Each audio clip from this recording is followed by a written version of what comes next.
Nabi Musa itu nabi top punya mukjizat tongkat. Tongkatnya satu lagi. Misalnya dipakai Pak Fathul Wahid tidak bisa tak pakai saya. Dipakai ini tidak bisa dipakai itu. Karena hanya satu. Itu pun nggak ada jaminan kalau yang pakai kamu itu mandi. Tongkatnya bisa balik loh. Oh, dulu yang pakai Nabi ini kamu apa ini? Ya kan? Tapi kalau mukjizat Quran, logika yang dibangun itu terus menerus.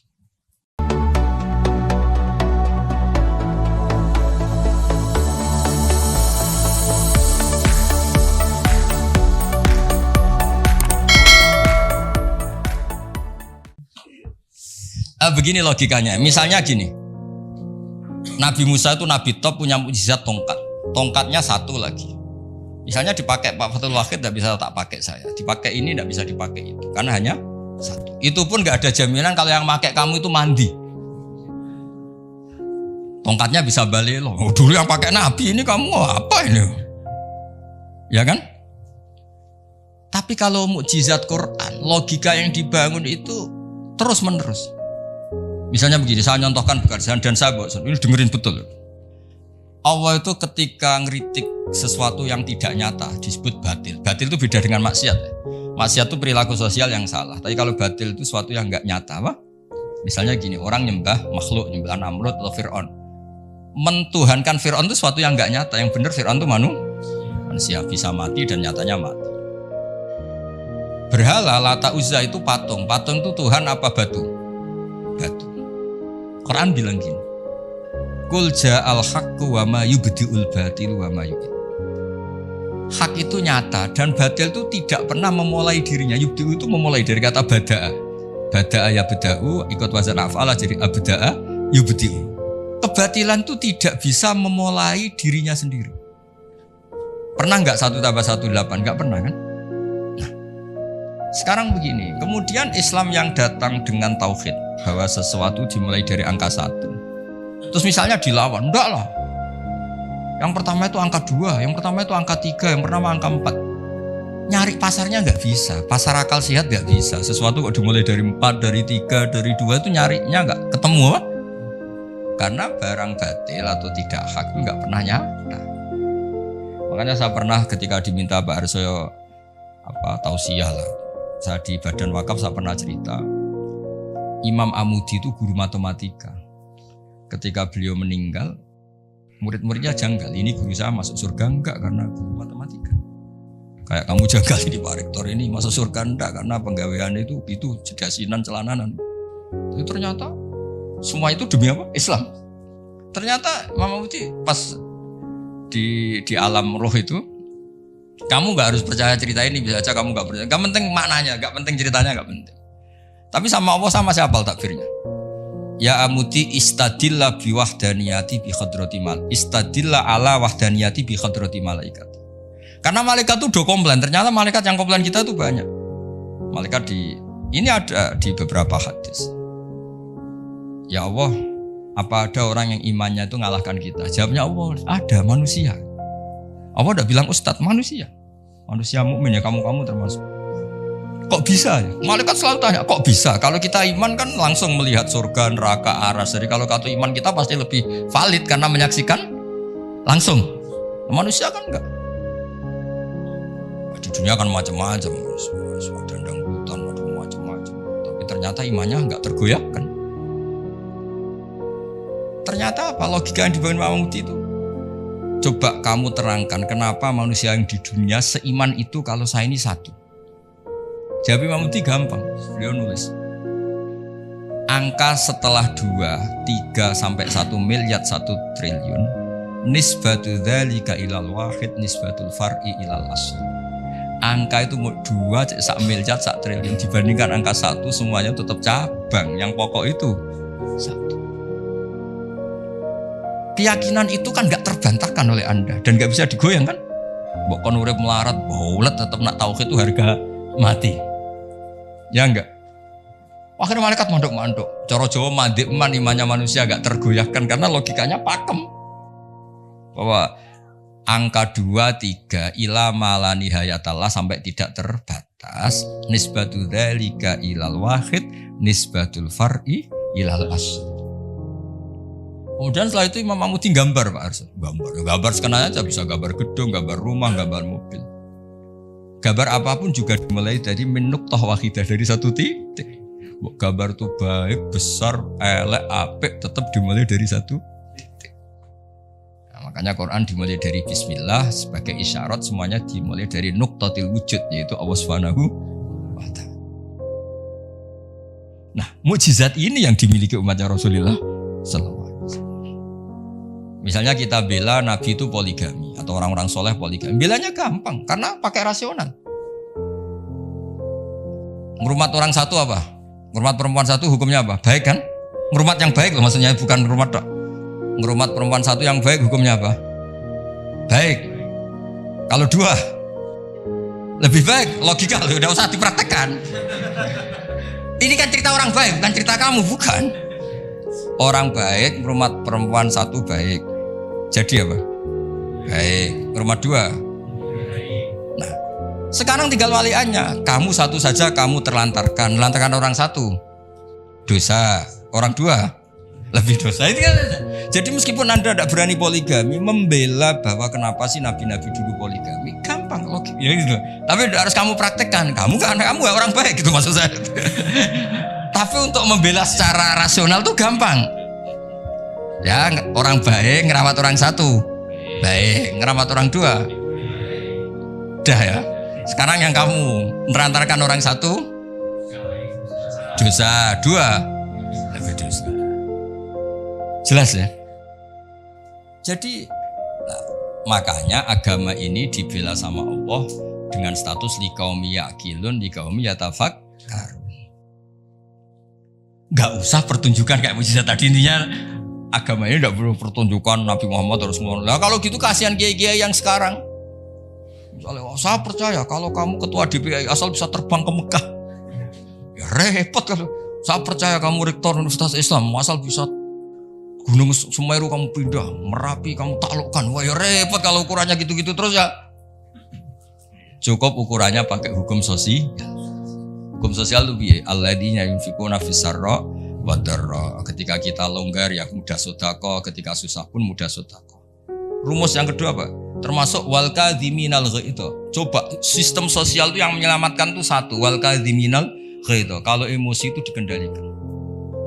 Coba andaikan Pak Waktu Wahid ketika jadi dosen, kalau emosi nabrak mahasiswa, kalau emosi nendang mahasiswa, enggak akan jadi rektor, di penjara. Berarti yang menyelamatkan karirnya apa? Wal kadhiminal ghaidh.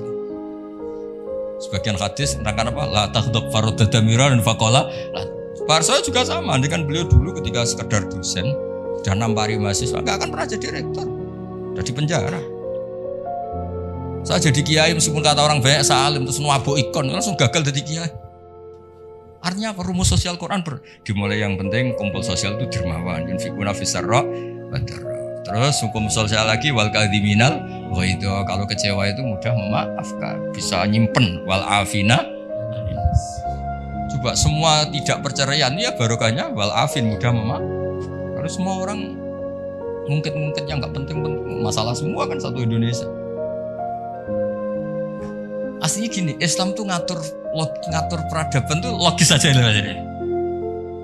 Saya kalau nyontohkan gini, kamu di Jakarta, merantau di Jakarta atau di Thailand atau di mana saja, dan Anda ngelakukan sama teman kamu yang kamu cari zaman berteman itu, kenangan kamu sebagai yunfikun, orang yang memberi, al-yadul ulya khairum al-yadis sufla. Mampir ku pede. Misalnya ku itu konco jenis Parmin di Jakarta atau di Thailand. Ketika kamu kenal di Kudus, kamu sering ngamal, kalau kecewa ya tidak main tampar. Kamu mampir pede ndak? Pede. Coba kalau kebalikannya, ketika Parmin di sini kamu tamparin, setelah itu kamu kikir, mau mampir itu gak ada pede. Ternyata aturan pede juga diatur. Ketika Quran memulai cerita orang baik apa? Alladzina yunfikun. Yunfikun itu yang melakukan infak. Hubungannya dengan orang lain itu kalau bisa memberi. Kalau enggak bisa, ya paling tidak ganggu. Makanya Nabi ngendikan izzat fima indanas yuhibbakan nas. Kalau kamu enggak tukang ganggu harta orang lain pasti disenangi manusia. Kamu didolani teman yang enggak akan pinjam motor kamu, mobil kamu kan tenang. Tapi kalau orang yang pelanggan minjem, waduh. Jadi intinya, andaikan peradaban itu dibangun begini kan enak. Contoh terakhir lagi mukjizatul Quran. Ada ayat walau kunta faddan ghalidhal qalbi lan faddu min khawlik. Dimulai ayat fa bima rahmatin minallah lintala. Muhammad, gara-gara kamu sayang sama umat, kamu bersikap lemah lembut. Dan andaikan kamu itu bersikap kasar, maka orang akan bubar. Lan faddu itu mesti bubar. Lanya li tauqid, lan faddu mesti bubar. Nah, kata Ibnu Khaldun dalam muqaddimahnya ngendikan gini. Hadad din, agama ini datang dengan rasionalitas peradaban. Bukan mentang-mentang dengan mukjizat. Hada Rasulullah man uyida bil kauni kulli. Ini Rasulullah orang yang punya kekuatan alam raya, bisa melibatkan Jibril, Israel, Mikail, bisa melibatkan semua malaikat untuk menolong agamanya. Tapi Allah cerita agama ini diterima karena Nabi itu bersifat rauf, sayang, rahim, lemah. Misalnya gini, ini mukhal tapi tak cerita. Misalnya Pak Fajar itu bisa terbang ke Mekah. Kamu darani wow gak? Wow kan? Ternyata pas mau kamu hormati ke tua boy plang. Bilang wow apa jancok kira-kira saja. Enggak, jujur saja. Ini masalah ilmu hak, gak usah. Gak ada gunanya kan prestasinya terbang ke Mekah. Wow kamu hilang kan? Padahal jelas dia bisa terbang ke Mekah, temu MBS gitu. Muhammad bin Salman itu yang nggak ngaruh. Yang pengaruh adalah sifat lintalah bil mu'minina raufur rahim. Seperti gitu. Ini rektor, ini ketua badan wakaf, ini presiden, ini kiai besar. Yang ngaruh adalah sikap kasih sayang. Ketika itu dilanggar, lan faddu. Kamu hormat sama rektor, sama saya misalnya kiai besar. Tapi misalnya pas kiai hormat, tua aku ikut bal-balan satu, mesti tuntas apa? Clear ya?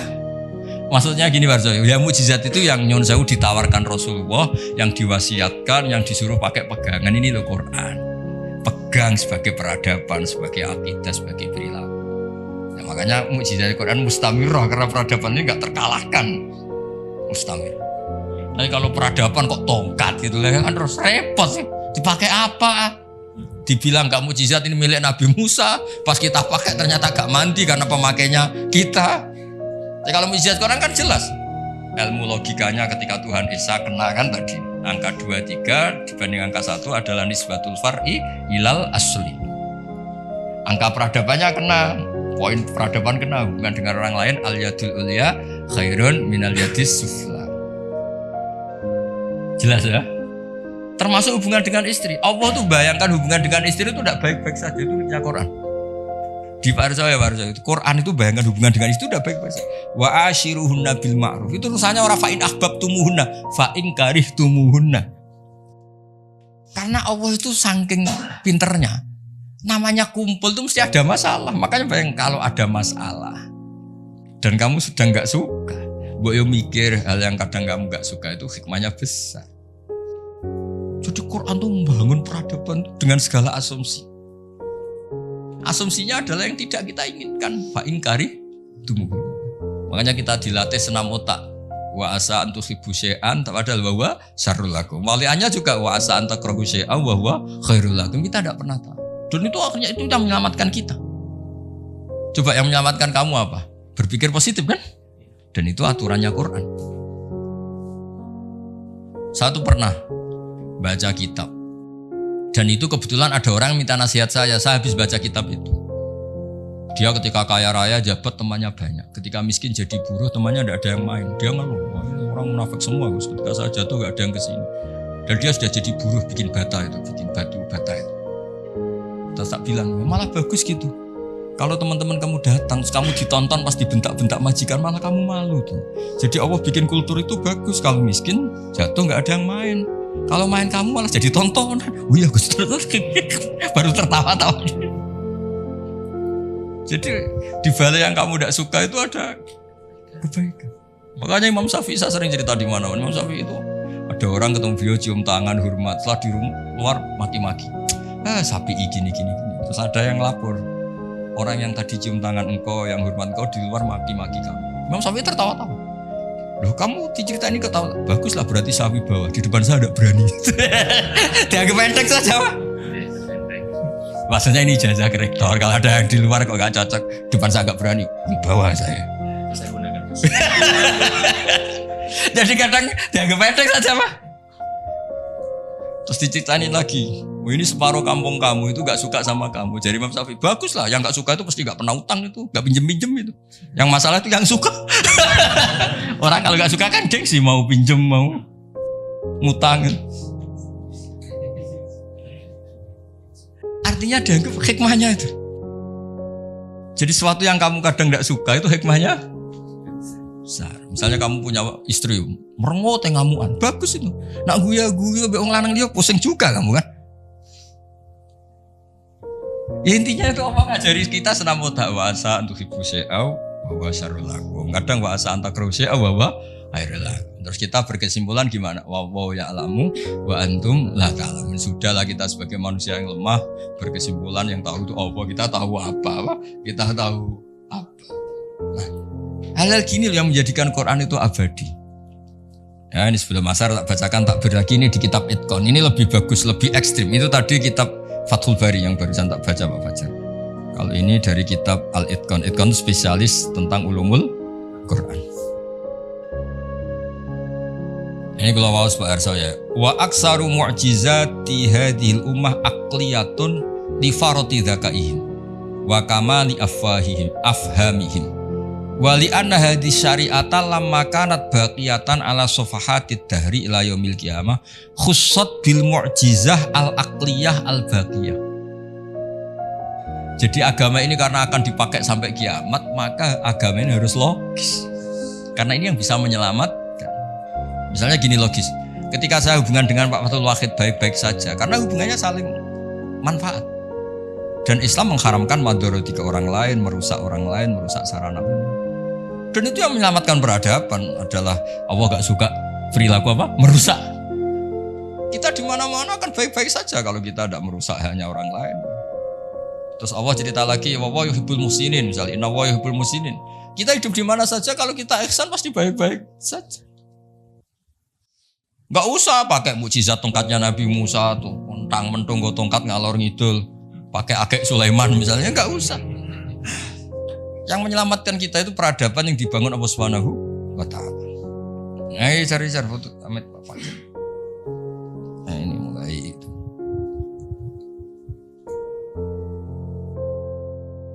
Itu kitab Itqan.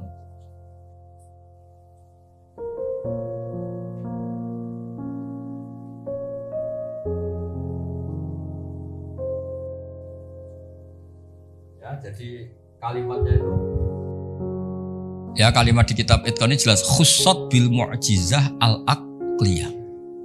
Jadi kamu tidak usah terbang ke langit untuk tahu kalau Allah itu Esa. Juga ada harus coba saya ceritain Pak Harso. Ini di sini ada kalimat itu betul-betul sadis, tapi sadis yang baik. Wa aksaru mu'jizati Bani Israil kanat khisiyatan li biladatihim wa qillati basaritihim.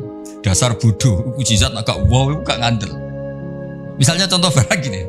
Andai kan Anda jadi Nabi Musa, Anda akan ya jadi rektor aja agak susah apalagi jadi Nabi Musa. Nabi Musa itu pernah debat Pak Arso sama Fir'aun. Pertama debat itu lucu, Nabi Musa kan disuruh Allah datang ke Fir'aun. Dia cerita, Fir'aun kamu harus nyembah Allah, Allah itu Rabbul Alamin. Kata Fir'aun, Tuhan kamu itu siapa kalau gitu? Ya Rabbul Alamin, Rabbus Samawati wal Ardi yang nuhani langit dan bumi. Dari Fir'aun gini, terus manggil Haman, Haman itu ajudannya. Jangan dibahasakan arsiteknya, nanti tersinggung ini yang arsitek. Sebenarnya Haman itu kan arsitektur, iya kan? Gak usah. Jangan terus arsitektur berarti jabatannya apa? Jangan.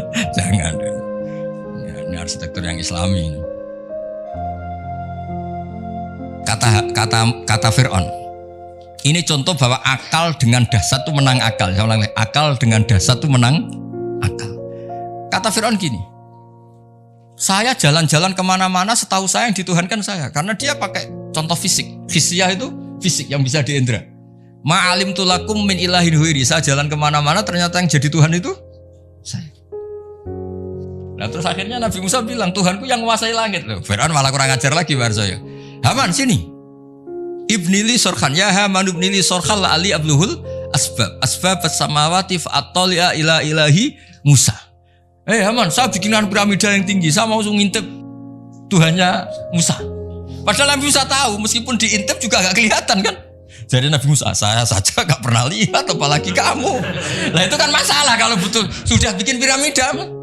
Gak tahu ini pas kuliah belajar apa lihat piramida, gak tahu. Nah, kan masalah ya. Gara-gara orang Bani Israel memaksakan semuanya itu hisyah. Ukuran nyata ndak itu apa? Hisyah, fisik gitu. Nah ini hisyah. Ternyata apa Pak Arso? Yang bisa mengalahkan Fir'aun itu logika yang dibangun Nabi Musa. Makanya di alam roh itu Nabi Musa itu ditanya sama Allah, Musa, keinginan kamu yang belum kesampaian apa? Menjadi umatnya Rasulullah Muhammad. Kenapa? Karena itu rasional Pak. Tapi nggak kuliah di UI, andekan nyata, jadi nggak mau tetap. Aku yakin orang Bani Israel gengsinya tinggi, nggak mau tetap dia tetap jadi umatnya Nabi, tetap aja nggak mau kuliah apa? Masuk Nabi di direktori, gak Nabi kan nggak mau. Yang bisa mengalahkan apa Pak Arso? Ini cerita nyata, pentingnya rasional. Dahsyat sama rasional itu menang. Kan pertama debat. Tuhan kamu itu siapa? Rabbus samawati wal ardi wa ma bainahuma in kuntum muqinin. Fir'aun masih belum kalah. Debatnya depan umum, ada ajudan-ajudannya ada. Jangan bilang ada pembantu rektor, jangan ada ajudan-ajudannya. Kalau ada waktu rektor nanti rektornya berarti mewakili. Wah, bahaya itu kalau contoh itu. Ternyata jurus yang menang itu jurus rasional. Nabi Musa bilang gini, Rabbukum wa rabbu abaikumul awwalin. Yang nuhani nenek moyang kamu. Wah, langsung kepikiran. Orang di sekelilingnya langsung yaktumu imanah, langsung menyembunyikan yang menuhani nenek moyang kamu. Weh, nak Fir'aun Tuhan, mbah-mbahe pangerane sapa ya? Ini kan ada tanggal lahirnya, Tuhannya itu ada surat kelahirannya, ada tanggal. Iya. Aktenya ini gimana yang babanya tidak bertuhan kan? Itu menjadikan waqala rajulun mu'minun min ahli fir'auna yaktumu imanah. Karena rasional itu bisa menjadikan orang sekeliling Fir'aun terus iman. Jan Fir'aun itu geblek tenan pancen. Wong karuan dekne lahir di bapak di mbak terus babae pangerane. Leluhurnya Tuhannya siapa kalau Tuhannya dimulai dari dia? Akhirnya banyak yang diam-diam itu iman. Berarti apa? Jurus menjelaskan yang dahsyat mulai melibatkan piramida ternyata kalah dengan jurus rasional. Nah, makanya apa mukjizatnya Hadil Mah khussat bil mu'jizah al-aqliyah al-baqiyah. Nah, moga Pak Fajar foto gak lewat Pak Fajar, lewat kula niki luwih keren niki. Nah, niki kata-kata yang ini aja yang langsung apa? Khussat bil mu'jizah. Ini ya. Kata-kata khussat bil mu'jizah al-aqliyah al-baqiyah.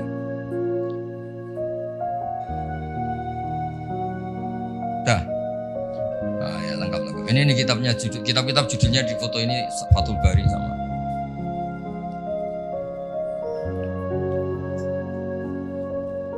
Ya nanti jeda sekitar mungkin 1 jam, ya 45 menit lah. Ngopi-ngopi, kalau ada makanan dimakan, kalau nggak ada. Saya jagungannya kan sudah kasepuan. Saya ini termasuk Dewan Pembina sama Pak Riftan, Pak Arsoyo, kamu ya sama anak-anak muda.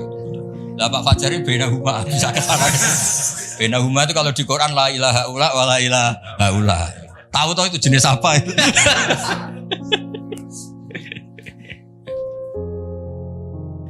Ya jadi itu cerita mukjizat versi kitab Fathul Bari sama kitab Itqan. Ini versi kitab Ijazul Quran. Itu lebih dahsyat lagi cara nerangkan. Ini yang ngarang Abu Bakar Al-Baqilani. Ini mbah gurunya Imam Ghazali. Imam Ghazali itu punya guru namanya Imamul Haromen. Itu punya guru lagi namanya Abu Bakar Al-Baqilani. Itu beliau ngendikan begini Pak Arsoy. Muqaddimahnya gini. Innama yujibul ihtimama attama bi ma'rifati i'jazil Qur'an anna nubuwata nabiyina alaihi salam buniyat ala hadhil mu'jizah. Jadi kenabian Nabi Muhammad itu adalah dibangun atas mukjizat Quran. Karena Nabi nyuwun sewu kan enggak punya tongkat kayak Nabi Musa, juga enggak pernah mengeluarkan unta dari batu. Tapi ketika Nabi mendakwakan rasionalitas, misalnya rasional gimana? Ini alam tuh makhluk, di mana-mana makhluk itu ya ada kholiknya. Kholiknya ya pasti qadim. Masa kholik datang kemu? Masa Tuhan kok lahir di bumi kan ya udah lucu kan? Tuhan kok pahpo kayak Fir'aun, udah gitu dimumi lagi, kan ya lucu kan sih. Tuhan kok tenggelam kan ya banyak yang. Jadi Nabi kalau datang itu penjelasan. Saya beri sekian contoh di Quran betapa Nabi bisa menaklukkan pikiran orang Arab dengan rasionalitas. Ada orang Arab dulu itu cerita, problem kita itu banyak, maka Tuhan kita harus banyak. Ketika Nabi mendakwahkan satu Tuhan, mereka bilang aja'alal alihata ilaha wahida inna hadzal syai'un ujab. Masa Tuhan banyak, Tuhan apa sedikit, problem kita banyak, Tuhannya harus banyak. Terus Nabi bikin perbandingan. Daraba wa matala rajulan fihi syuraka umutasyakisuna wa rajulan salamal lirajul. Hal yastawiyani masal. Daraba wa rajulan fihi syuraka terusé. Walhasil ada buruh atau pembantu atau pegawai punya majikan banyak. Perintahnya beda-beda, mutasyakisun, perintahnya beda. Semuanya ingin dituruti. Sama satu orang yang hanya punya satu majikan. Enak mana? Terus orang-orang Arab bilang, ya enak punya satu majikan banyak repot. Ya Tuhan kamu itu majikan kamu. Kalau semuanya jadi Tuhan, perintahnya beda-beda, seleranya ya beda. Yang repot juga kamu. Paham? Contoh lagi rasionalitasnya Quran. Quran itu Islam lah. Itu kan selalu bilang la ilaha illallah wahdahu la syarikalah. Tuhan itu enggak punya rival, enggak punya sekutu, enggak ada yang setara. Terus mereka tanya, Muhammad kasihan dong Tuhan kalau sendiri gak ada yang mitranya atau gak ada yang setara. Terus Allah cerita ke Nabi bilang, kira-kira gini, saya ini ketika gak ada langit bumi ya sendiri, yang menciptakan saya semua gak tahu. Tapi orang Arab perasaannya tuh masih suka tamsil. Tamsil itu logika yang auqa'afin nafsi, satu perumpamaan. Allah kayak perumpamaan itu ekstrim dan orang pasti taslim, pasti setuju. Misalnya kamu miskin, ini kan mahasiswa rata-rata masih miskin, yang kaya orang tuanya, itu pun kalau yang kaya, kalau enggak kan sudah jadi pekerja, merantau di mana-mana, mengumpulkan uang bisa beli Innova. Setelah beli Innova, Pak Harsoyo atau saya atau Pak Warwakid menguasai mobil kamu kayak kamu boleh enggak? Enggak boleh kan? Makanya terus Allah bikin darabalakum matsalam min anfusikum halakum mimma malakat aymanukum min syuraka'a fi ma razaqnakum fa antum fihi sawa takhafunahum ka khifatikum anfusakum. Allah bikin satu perumpamaan, misalnya Anda punya mobil yang beli kamu, harta kamu, kemudian ada orang lain yang gaya menguasai itu kayak miliknya. Kamu boleh enggak? Ya enggak boleh, yang punya saya, kok ada orang lain sok-sokan. Ya sama. Yang bikin langit bumi itu Allah sendiri. Terus ada orang sok-sokan kayak Fir'aun Namrud, sok-sokan. Gak ikut gawe, gak ikut menciptakan, kok menguasai. Makanya ketika Tuhan, saya pernah, yang ngaji itu orang yang dulu pernah lama di Perancis. Itu ngaji saya tak terangkan. Kata siapa Quran tidak demokratis? Quran demokratis sekali. Kata Allah begini. Tuhan gak saya gak apa-apa, kata Allah. Ini gak kata saya, kata Allah. Tuhan gak saya gak apa-apa.